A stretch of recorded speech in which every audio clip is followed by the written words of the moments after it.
La Sainte Seine dans Matthieu 26, 1, 30, Marc 14, 12, 26, Luc 22, 7, 38, Jean 13, 1, 38. Et la dernière rencontre poignante avec ses disciples qu'il aimait. Elle commence par une leçon de choses de Jésus. Les disciples s'étaient disputés quant à savoir qui d'entre tous était le plus grand. Luc 22, 24. Ce qui démontrait leur perspective décidément impie. Jésus s'est levé tranquillement et s'est mis à leur laver les pieds, une tâche normalement accomplie par l'esclave le plus humble. Par ce simple acte, il leur rappelait que ses serviteurs étaient ceux qui se servaient les uns les autres et non ceux qui s'attendaient à être servis.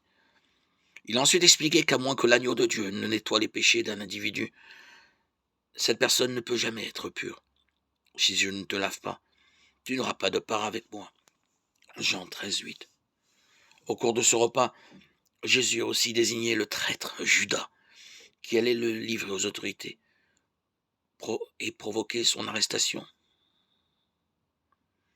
Les disciples, lorsque Jésus a dit que l'un d'entre eux les livrerait, s'est demandé qui cela pourrait être. Ils étaient toujours troublés lorsque Jésus leur a confirmé que c'était Judas, à qui il a instruit de quitter les lieux et de faire rapidement ce qu'il avait à faire.